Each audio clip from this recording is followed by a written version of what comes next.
দেখতে পাচ্ছি তাদের আরবি লেখার উপস্থাপনা, সুন্দর লাইন, সুন্দর অক্ষর এবং খুব সুন্দর হাতের লেখা, যা আপনারা আপনাদের সামনেই তারা লিখেছে, আপনারা দেখেছেন। তারপরে আমরা দেখতে পাচ্ছি ইংরেজি লিখেছেন শিপন আহমদ, খুব সুন্দরভাবে লিখেছেন। দেখে মনে হচ্ছে বড় কোনো প্রতিষ্ঠানের শিক্ষক হবেন, এরকম খুব সুন্দর লেখা তারা উপস্থাপন করেছেন। আচ্ছা জিসান আহমদ, তুমি এখানে কি লিখেছো আমাদেরকে একটু পড়ে শোনাও।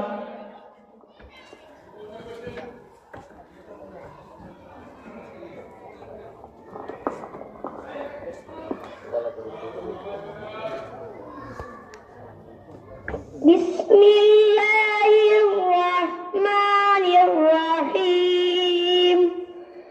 আলহামদুলিল্লাহি রাব্বিল আলামিন। আর-রহমানির রহিম। মালিকি ইয়াউমিদ্দিন। ইয়্যাকা না'বুদু ওয়া ইয়্যাকা নাস্তাঈন। ইহদিনাস সিরাতাল মুস্তাকিম। সিরাতাল লাযীনা আন'আমতা আলাইহিম গায়রিল মাগদুবি আলাইহিম ওয়ালাদ-দাল্লিন। অসাধারণ, যেভাবে তার উচ্চারণ সেভাবেই তার হাতের লেখা। আল্লাহ তাআলা তাকে জাযায়ে খায়ের দান করুন। আমরা দেখছি আকিদুল ইসলাম একটি কবিতা লিখেছেন। আকিদুল ইসলামকে তার কবিতাটি পাঠ করে শোনানোর জন্য আমরা অনুরোধ জানাচ্ছি।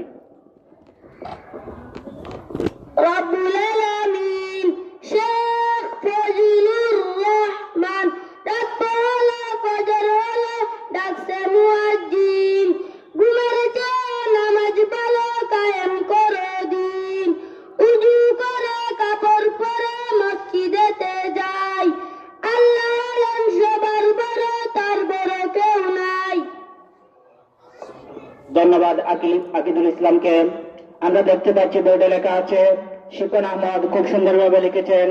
আমি ওনাকে কি লিখেছেন এবং তার অর্থ কি তা আমাদের শোনানোর জন্য বিনীত অনুরোধ জানাচ্ছি। মাইসেলফ, নিজের সম্পর্কে। I am শিপন, আমি শিপন। I am